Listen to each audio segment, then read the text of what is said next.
Section 811 PRA program. Our topic today is supporting successful tenancies. Before we get started, just a couple of housekeeping items. We will be taking questions at the end of the call, but right now everybody's lines are muted. So if you have questions throughout the presentation, please enter them in the question box and we'll read them aloud for the presenter at the end. At that time, if you prefer asking your question verbally, we can also unmute your line. Next slide, please. Here's our agenda for today.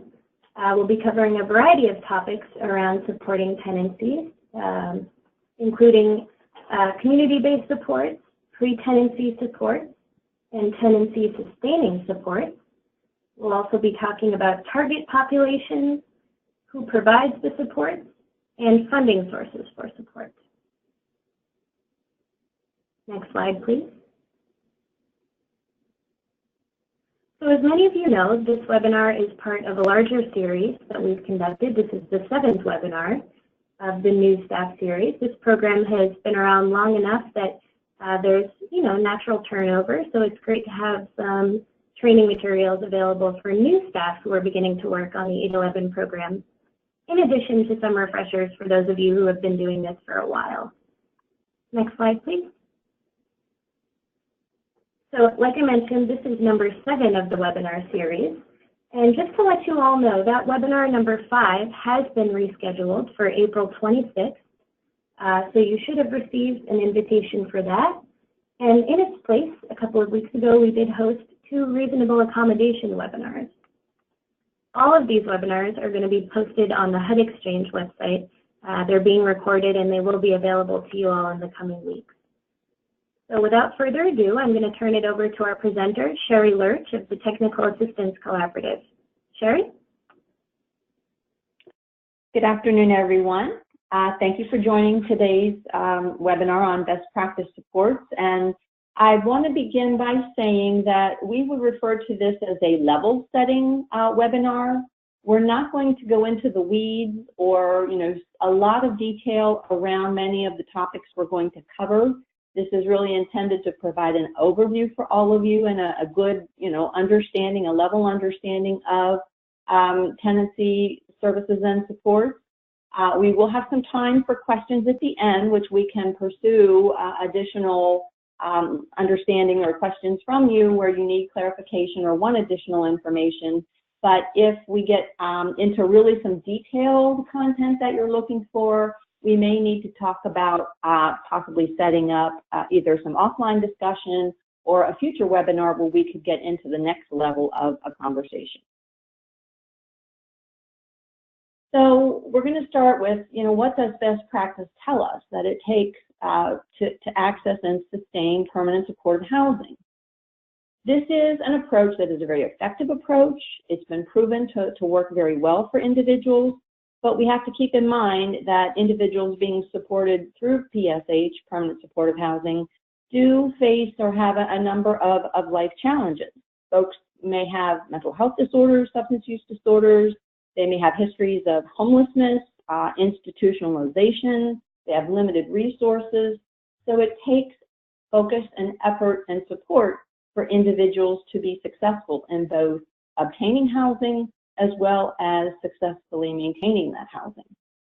Here we have housing-related services that are proven to be very effective for individuals, including helping to locate housing, applying for housing, meeting tenant selection criteria, dealing with and understanding reasonable accommodation and what individuals, their needs and rights are for reasonable accommodation, obtaining furnishings and household supplies. Think of someone who's moving in off the street or from an institution, they don't have those things. Actually moving into the setting, maintaining good relationships with the landlord. We know how important that is, and ultimately assuring that their rent is paid and that it's paid on time. We also know that there are a number of community support services that are extremely important and helpful for individuals to both, again, access and maintain successful tenancy. Helping people to access entitlements such as, income, medical benefits that they may be entitled to because of their disability, food stamps, etc. Referring these individuals to other types of social services and community resources, which may be informal or formal supports to help them with integration into the community. Access to behavioral health and primary care services. Not only do individuals have possibly mental health and substance use disorders, but they also may have medical needs that need to be tended to in order for them to maintain wellness and maintain their housing. Individuals need to learn and have opportunities to build their skills. Again, thinking about individuals who maybe have come out of institutional settings or, again, been homeless, they need to learn how to live in supportive housing. And having the skills that are taught to them in natural settings tend to be much more effective than in, say, clinic settings or program settings. So having the opportunity for in vivo skill building. We know that peer and recovery supports are extremely helpful and beneficial for people to both combat isolation as well as just to maintain a touch with someone who has a relationship and individuals, do know has an understanding and a connection with them and their experience. Having opportunities for employment, supported employment, getting people into housing and helping them to access entitlements is the first step. But people really want to move forward. Many people want to move forward with being able to work, to have meaningful activity during the day, and to be able to support themselves above and beyond a life that entitlements can support. People need community support so that they can, be better integrated into the community again, using those natural supports. And then crisis planning. We often hear about crisis response, but we really are encouraging, and people do better when they can plan ahead for how to both either avoid and prevent crisis, as well as how to respond in a way that's meaningful and successful to the individual if they find themselves in a crisis. These opportunities and supports all are very helpful for individuals so that they are able to, again, have a successful tenancy in PSH. So we're going to talk a little bit about pre-tenancy housing services. These are the things that happen before an individual is in their integrated housing setting. Tenant screening and housing assessments both identify the participants' preferences and important barriers that could have possibly happened in the past so that they can have a successful tenancy. When we think about, what people want, they do much better as opposed to being given limited options. And when we think about things that maybe didn't work so well in the past and we think about ways to address that, that helps to prevent those circumstances or situations from happening again. So when we talk about an individualized housing support plan, it is based on that housing assessment. Individualized is the key. This is about each and every unique person and what makes them unique to have successful housing. So we want to talk about a housing plan that addresses those identified barriers to help to remove those barriers. We want to look at short and long-term measurable goals so that if an individual perhaps, again, has a goal of skill building or a goal of employment, we're able to have the steps in place to help the individual work towards and achieve those goals and be able to feel like they are having success. The housing plan establishes their approach to meeting their goals and then identifies when other providers or other services may be necessary to help them to achieve those goals. And those could include services that are both reimbursed by Medicaid. We're going to talk a little bit about that later. But it may also include other types of services that Medicaid may not pay for, and we'll talk about some funding streams for those as well. And then assisting individuals to actually apply for housing and to search for housing. Those are very important steps that we may automatically take for granted ourselves. We know how to do that. For someone who is new to this or coming out of a very structured setting, they may not. Additional pre-tenancy housing services involve identifying resources that cover some of those startup expenses. We talked about, oftentimes you have to have a security deposit for a rental unit. furnishings for the unit. If a person has a particular type of physical disability or some sensory needs, they may need some adaptive equipment or adaptive aids. They may need environmental modifications. So we want to cover those things up front. The cost of moving and other one-time expenses, such as maybe utility connections, those kinds of things. Ensuring that the living environment is safe and ready for move-in. Again, sometimes we don't necessarily think about that, but it's very important that these units are safe, that there aren't hazards, and that they are ready for the individual to move in when they're ready to be moved in. Then assisting in arranging for and supporting the move, making sure that things are lined up, again, that those furnishings are there and ready when the person's ready to move in. And that housing crisis support plan. Again, I can't stress enough how important it is to think about preventing and having early intervention when someone starts to feel like they are having a stressor, that things are starting to move in a direction that's not going to help them to do well. By being prepared to deal with those things and identify those things up front, we can help prevent that person from continuing to have that crisis or that situation escalate to where it really can be a situation that could potentially jeopardize their housing. So we want to have those things in place up front when they're just ready to move in. So how do we help people to maintain successful tenancy, to stay in their apartment, their housing, and to be successful in their community? By providing, again, early identification and intervention for those behaviors, those situations that could jeopardize the housing, by providing education and training on the role, rights, and responsibilities, both for the tenant, for the individual. When you have a lease, you do have responsibilities that you pay your rent on time, that you're a good neighbor, that you're not causing disturbances, you're not destroying the property. So you need to know what those responsibilities are, but you also need to know that you do have rights by having that lease, and people can't just tell you you have to leave because you maybe have a behavior that's a little different than your neighbors.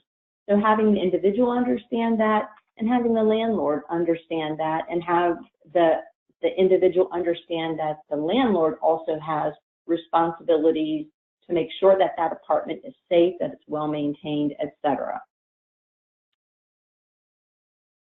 Coaching on developing and maintaining key relationships, again, helping that individual to know how to be a good neighbor, how to approach a landlord or a property manager if there is a concern, if they are supposed to have light bulbs changed and they need a light bulb. There's a way that you can go about asking for that in a positive way that's not going to create some tension or problem with the relationship.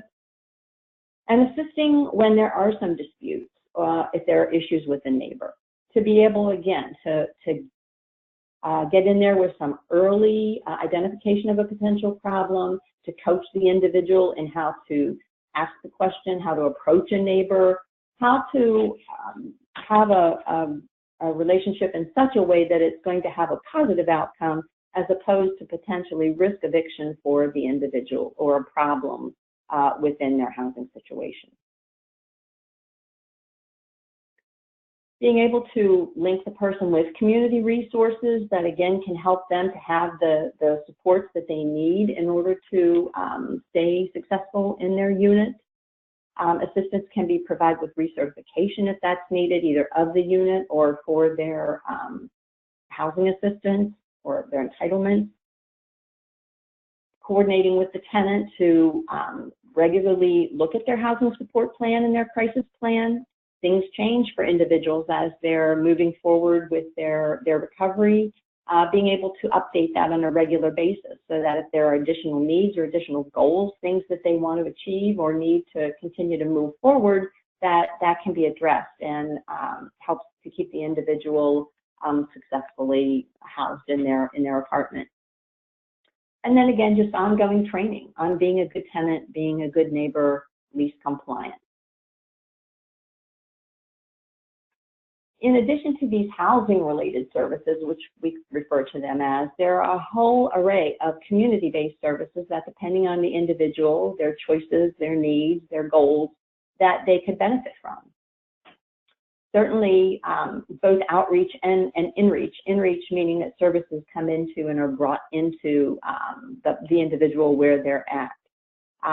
Their service assessment, their service plan development we've talked about. Care coordination, making sure that if they do need access to a variety of different services and supports, that there is an individual or an entity that's responsible for providing that coordination so things don't get lost or fall through the cracks.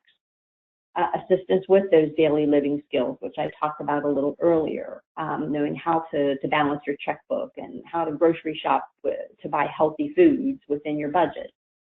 Again, that equipment technology modification is very important for someone who has an adaptive need.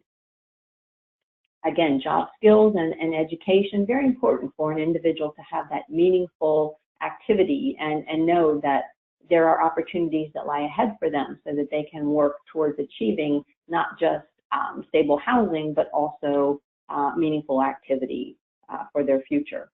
Certainly, transportation is a huge issue. We hear about it all the time, not just rural, but in urban settings, knowing that people have access to the ability to get to and from where they need to be, whether it's a medical appointment or a social opportunity or an employment opportunity.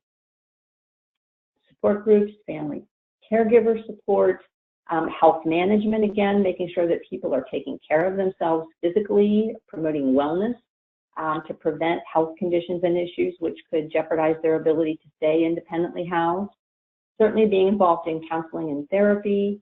Again, the role of peer support, I can't stress enough. Having individuals with that connection, that relationship is really helpful to individuals, especially as they're going through transitions into a more independent setting, which can be very exciting, but can also be very stressful. And then discharge planning. People may not want to stay in that housing forever. They may want to aspire to move to something different. Being able to think about how to prepare for that and move on at some point if that is what the individual wants and when they're ready to do that. So let's talk about, target populations. Who is permanent supportive housing really intended to serve? Most of the individuals served through supportive housing have very limited income, and many of them are potentially eligible for Medicaid. Many of them are receiving Medicaid. And because of this low income, many of these individuals are coming from a variety of different settings and circumstances, such as an institutional setting.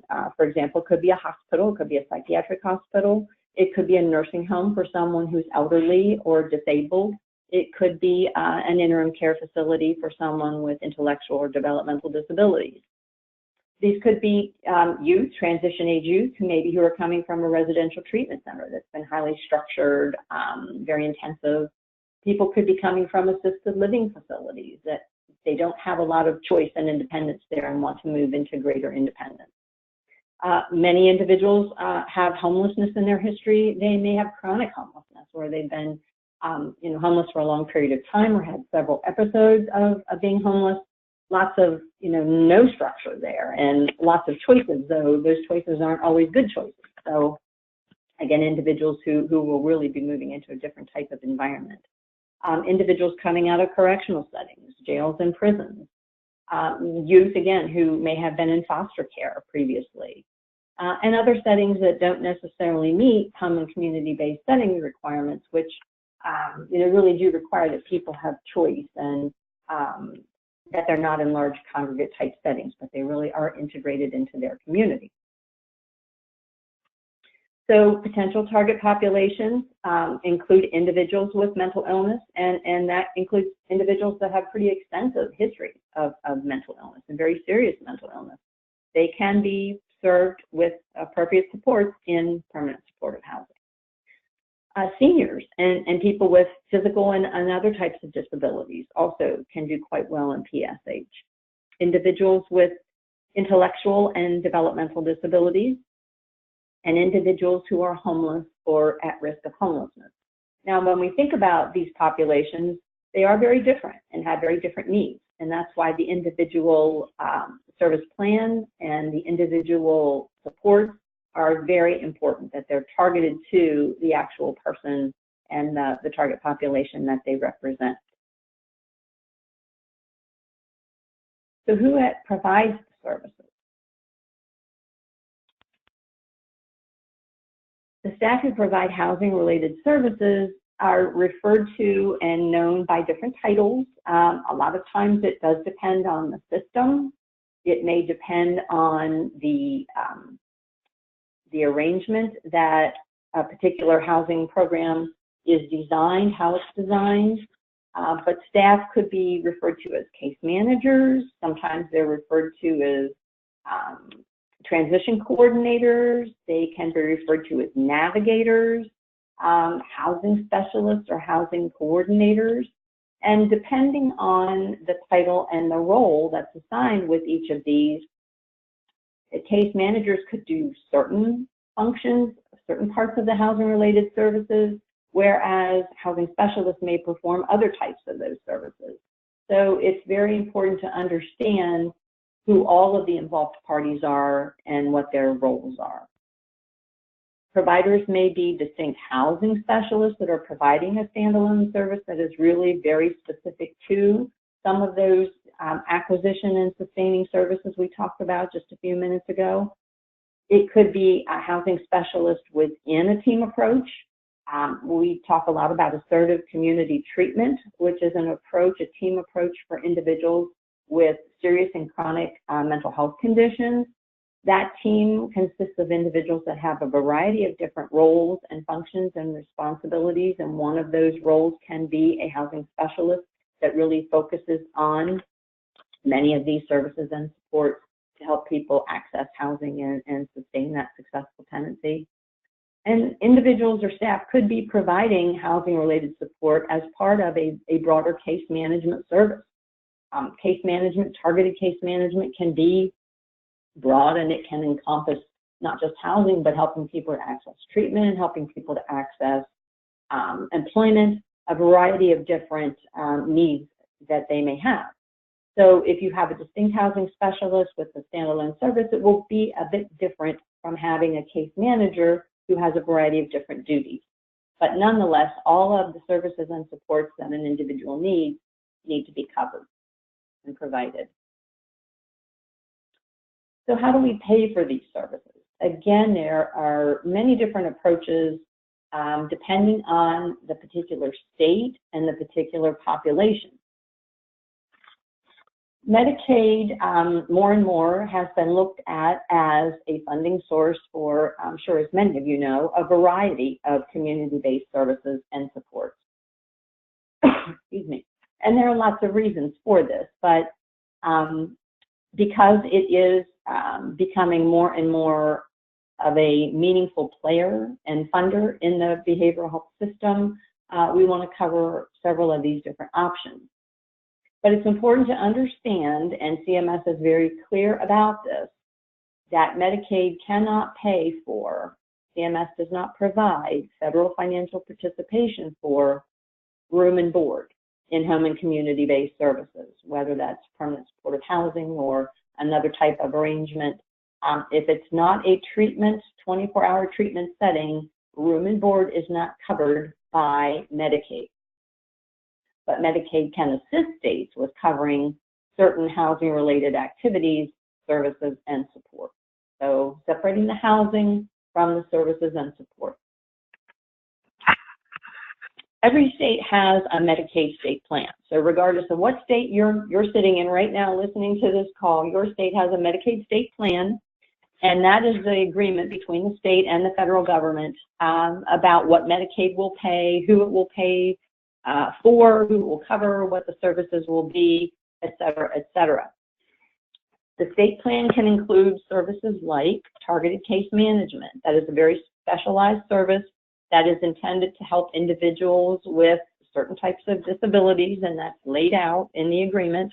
Most often, currently, it's applied to individuals with serious mental illness to access needed services and support. So if a targeted case manager helps someone access housing, that can be a way to cover some of the housing-related services, tenancy access services, or housing access services, I'm sorry. For individuals who have intellectual or developmental disabilities or individuals who have been in a nursing facility, the state may use a Medicaid 1915C waiver to pay for some of these housing-related and tenancy-sustaining services. Waivers are used to help individuals who, in the case of a 1915, would have been in an institutional setting that MA would have paid for, like a nursing facility or ICF, interim care facility for individuals with intellectual disabilities. There are certain settings that Medicaid does pay for. And if an individual can and chooses to be served in the community instead, their services and supports can be paid for in the community through a Medicaid waiver. Now, individuals with serious mental illness oftentimes do not meet the criteria for, say, a nursing facility, and certainly wouldn't be in a facility for individuals with intellectual disabilities. So in order to provide an option for those home and community-based type services to also be available to individuals with serious mental illness, there's a 1915I authority. And I don't mean to get into, again, a lot of weeds around this. I don't want to confuse individuals, those of you that are listening. I just want you to be aware that there are a number of different options and authorities that your state may have in place, but many of these options are targeted to certain populations. So if you are serving someone in a supportive housing arrangement that is coming out of a nursing home, there are different opportunities to pay for those tenancy-related and housing acquisition services and supports than may be available to someone who's never been in an institutional setting. It's important that you understand the target population, your state's Medicaid authority that covers that population, and then what the potential services are that are covered through that authority. For states that have Medicaid managed care, they may be able to use their 1915D Medicaid managed care authority to also pay for many of these housing-related services and supports. And then for states that have pursued 1115 demonstration waivers, there have been a number of states that have had many of these services and supports approved under that authority, though certainly it is a very rigorous process. It involves a very high-end evaluation component and data collection, and it's required to be cost neutral. So states have been challenged to be able to meet all those requirements in order to get federal approval. But if you hear one state say that, well, in my state, we can provide this service and it's paid by Medicaid, but in your state, that's not possible, there's probably this array of different Medicaid authorities is probably the reason why. So when Medicaid can't fund these services and supports, there are other options and other opportunities that the state and also has to cover these services. There is state funding that comes from, oftentimes it's referred to as state general funds, state taxes. Your state has the ability to potentially use those dollars. They're not bound by federal rules, so they may choose to use that funding to cover some of these important services. But we all know that state funding is also very limited and restricted, and it's being stretched in lots of different ways.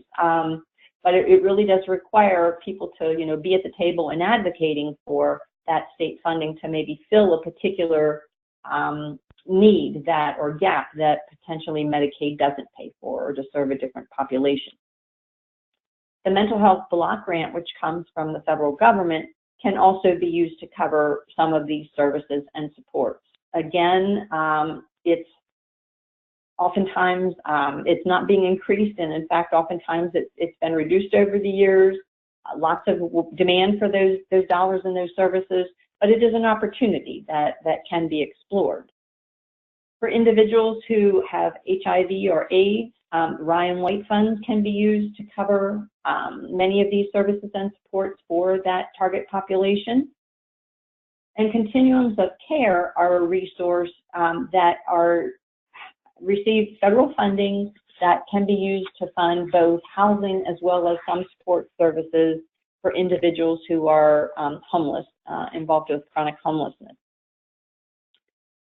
The other opportunity available sometimes is that, local entities, cities, depending on, or counties, depending on what state you're from, they may also have local resources that can be used to help to fund many of these services and supports. Again, they're often identified as filling gaps where Medicaid doesn't cover. So usually the first line of defense or funding source is Medicaid. When Medicaid can't be used, then these other resources may also be tapped into. So I've gone through a lot of information fairly quickly. Again, this was pretty high-end, high-level, but we're certainly open to taking questions if there's some additional clarification that I can provide around a particular either service or support or funding stream. We're certainly open to questions and any comments that any of you may have. Thank you, Sherry. That was really terrific. We do have some questions already. A whole variety of questions. So let me ask you. One question is, someone says, I'm the PRA, the 811 program coordinator. How can I find out which waivers my state has and who and what is covered? Every state agent, or every state has a Medicaid agency, a Medicaid program office. Depending on how your system is structured, you may also have some local access to this information, but your Medicaid agency is the keeper of that information. On their website, they should have a whole list of services and supports and eligibility criteria that lays out some, basic information about what they cover, what their authorities are, and usually then they'll give you the opportunity to ask questions or contact them. Reaching out to them and the information that they provide is a good starting point. Also, if you have a particular population in mind, and there's a mental health authority or local area agency on aging, you could also contact those particular agencies and see what information they can share with you around Medicaid as a funding source. But definitely the Medicaid Authority and any information online is a good place to start.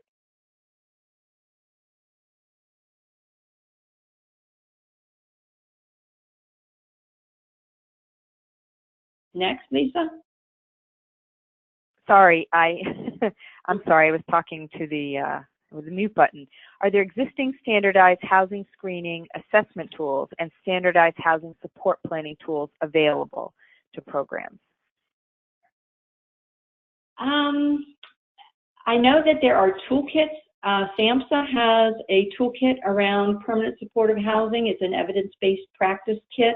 And I believe in that toolkit there are some suggestions or offered assessment and planning tools.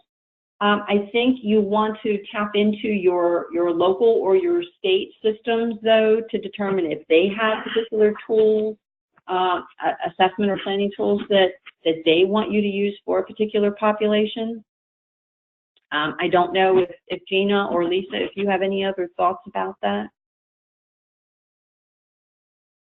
Hi, it's Gina, and you're right that SAMHSA does have some screening tools.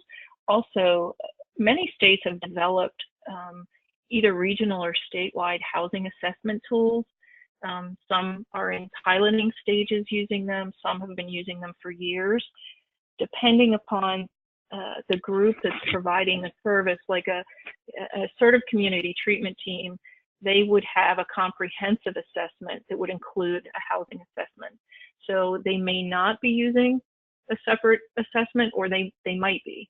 So it really depends on what your state is doing, what they have been doing, or may be doing. Some states are just in the process of developing a housing assessment to be used throughout the state. Great, thank you. Thank you both. I want to remind listeners that right now we're asking for questions to be through the chat box. So if you have any questions, please write them in the chat box.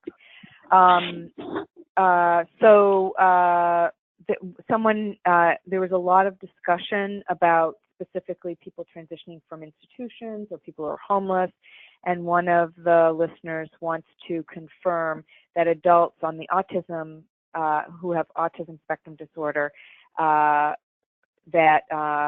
example, that population, and especially those folks who live with aging families, could potentially be, they can certainly be eligible for the 811 program. Are there state plan services, waiver services that you've seen for that population in states? Actually, I am in a state, I live in a state where there is an adult autism waiver, and I know that several states cover autism through either autism-specific waivers or through IDD waivers. What the array of services are, you really do need to, check and confirm that within your state, but there are examples, yes, of states that do cover many of these services and supports for individuals with autism. Thank you, Sherry. And I will confirm from the housing side that if your state has defined people on the autism spectrum disorder as one of the target populations, then they would be eligible for 811 as long as they met the other criteria, like the income criteria. Is there a new question? Is there a role for peers in this service, the service arrays that you guys have been talking about? A role for peers? Absolutely. Again, peers are, in my personal opinion, very essential. Peers can actually perform some of the housing-related services and supports that we talked about earlier in the slides. Peers, in some cases, are helping with the coaching around what's acceptable, to how to negotiate with your landlord, how to be a good neighbor. Peers can be involved with that in vivo skill building. They can really take on a variety of different roles, and they certainly provide an important engagement role to help people to feel like they are part of their community, that there are people who can give them hope and opportunity for the future. It really all depends on how your state has set peer up, how its funding criteria and eligibility criteria, what peers are supported and reimbursed to do within your state, but clearly there's a variety of roles that peers can play in helping people to do well in independent housing. Thank you. A clarifying question. When people say housing-related services, is that the same thing as pre-tenancy and tenancy services, or are those two different things? I use the term sometimes interchangeably. Housing-related services have been defined as housing acquisition, which is pre-tenancy, housing transition, which is move-in, and then tenancy, tenancy sustaining services. So the terms, I apologize if we're being confusing, they can mean the same thing, but there is a difference between pre-tenancy, housing acquisition and move-in, and then tenancy sustaining. So I hope that helps and doesn't create more confusion. No, I think it was clear. Thank you very much. And you may have addressed this, but maybe you can talk a little bit more about it. Would, if somebody has a case manager or coordinator, is it likely that person would be different than the peer or the staff person helping somebody with the pre-tenancy move-in and tenancy supports? Are they usually kind of the same person, or does somebody have a housing point person and a case manager for community-based services? What's your experience? You know, it's a great question, and I think it must be awfully confusing for people that aren't enmeshed in the system. there are so many different ways that you can do this. And states and communities, depending on what resources they have, you know, may have this set up very differently. Case managers generally, especially when Medicaid is involved, if it's a targeted case manager, they are limited to helping people to access services and support. Now, you know, you can do some different things under that definition. What does that mean, how to access? But they generally link people with. They don't provide and aren't supposed to provide, you know, hands-on services, whereas a peer or housing specialist may be able to provide more of that hands-on direct work with the individual once they have been referred to a place to live, to help them actually move into that place to live. So it really depends on how the service array is funded and set up within your particular state or community. There is not a one-size-fits-all or a one-approach-fits-all approach to this. And again, if you have different populations you're serving, it may be even different across populations in the same state. Can we follow up on what you're saying? Can you speak specifically to the ACT team or assertive community team, treatment team in that regard? I'll take that since I have a lot of experience working with ACT teams. And, you know, with the ACT model, individuals that are served by the ACT team, they receive all their service from that team. So that team typically will have a peer. Not every state has a peer on an ACT team, but many of them do. The ACT team will provide nursing service. It will provide, you know, medication management, medication administration, because they have registered nurses. They have a psychiatrist that will go out to the home as needed. So all of the service is provided by an ACT team, including the case management. And ACT teams, they typically don't provide linkage, they provide service. Whereas, say a case management program, they provide the linkage to a community-based service. Not sure if that answered the whole question. If there's more, I can talk more. Okay, thank you. I think we'll see if there's any follow-up to that. Sherry, somebody asked about MCOs and housing-related services. What a lot of these states are seeing more managed care, ACOs. How does that relate to the delivery of housing-related services or the funding of it? Great question. So the Medicaid authorities that we talked about earlier, managed care is a vehicle for administering those authorities. And we are seeing, depending on the state and what Medicaid authorities they have and their contracts with the managed care companies, oftentimes they will include incentives in those contracts for the managed care companies to earn, say, some performance incentives. Accountable care organizations are also able to do this. If the state allows that, the managed care company, depending on what the benchmark is that they're working towards, sometimes housing stability is included as a benchmark within that managed care contract. And the managed care company or the accountable care organization, they may have a responsibility and the ability to earn an incentive to assist people in having housing stability. So managed care companies will provide not only the required services that the Medicaid authorities cover, but they may provide additional services and supports in order to help people to achieve the better outcomes that states are wanting to achieve in areas like housing stability and helping people to access food and other things that typically the Medicaid program wouldn't necessarily cover. The managed care companies are very involved. We're actually seeing not only are they helping to provide services and support, In some cases, they're even looking at helping to invest in and create additional housing opportunities.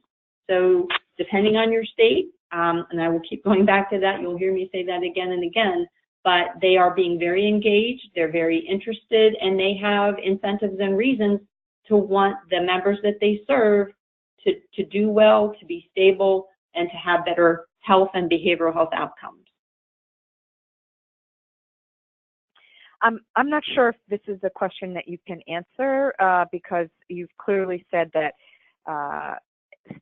every state is set up a little bit differently and has different opportunities, but I think somebody has asked, are there any states that you would give a shout out to who've been particularly innovative around tenancy supports or I guess effective that you would point to?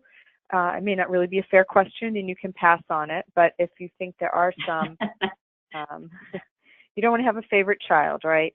But no, I wouldn't say I'm answering this as favorites. I will say that I think states have, some states that, come to mind right away with some innovative type of arrangements and opportunities. In Massachusetts, they have really been very aggressive in a positive way of providing services and supports for individuals with chronic homelessness. The CSPEC benefit has been showcased nationally. They're a national example. Washington State just had recently an 1115 waiver approved that includes permanent supportive housing services and supports as a benefit. There have been, New York State has done a lot around housing. Arizona has done a lot around housing. Texas is moving forward, I think, particularly, and has done a lot with individuals with chronic homelessness. And those are just some examples that come to mind. There are many, many others. So I don't want to exclude states that are doing really positive things. I think the state, Pennsylvania has done a lot around supporting people in housing and creating housing. So lots of positive there. New Jersey is discharging people from state hospitals to housing. Great shout out to them for that. So those are some examples, but I certainly don't mean to exclude others. There really are many. Yep, and it sounds like it's a little bit population specific too. Let's see, right. I think we have one last question unless somebody else puts something up in the chat box in the next couple of minutes. Some states are concerned about the Money Follows the Person program ending. That's one of the target populations for some states. In some cases, it's their primary. In some cases, it's just one of. Do you have any thoughts on what that means for current and future 811 tenants? All I can say is that I am aware of states that, based on their experience with MFP, were able to either enhance or add on to waivers, or whether it's a 1915C waiver, in which they, because of again, better outcomes and reduced costs in institutional settings, they were able to get support to, increase their waiver capacity or create a waiver that would help to continue those services and supports. That would be my response. I don't know if Lisa or Gina, you have other ideas or examples. Yeah, I know that that the states are looking very closely to see if MFP will indeed end or if it might be extended. But in that time frame, states are looking to create their long-term services and supports plan that will include these services should MFP disappear. I was under the impression that under the MFP program, states had to commit to CMS that they would, people who are being served, so that would be current tenants, the level of services wouldn't change. Is that a correct understanding? Anybody know? Okay, well, we can confirm that later. One last question. One of the slides, and I'll probably grab this one if it's okay with you guys, at least start it. on one of the slides, one of the last few slides said that COC funds could be used, continuum of care funds could also be used for supports. And somebody asked, sort of, how does that work? And continuum of care, one of the options, certainly that continuum of care funds can be used for rental assistance and construction and housing related things, but it can also be used for service related activities, and so some and supports, and so some communities do use continuum of care funds that way. Clearly, eligibility would be limited to people with disabilities who are eligible both for 811, but also who met the homelessness criteria of the continuum system, but there may be a way to leverage those resources as well. So on the service side, not the housing side. Any last questions? Any last comments, Sherry or Gina? If not, thank you both very much. It was a very informative presentation, and I'm sure as part of our new staff webinars, this will be very helpful to folks, not just today, but going forward as we see new staff come into the program.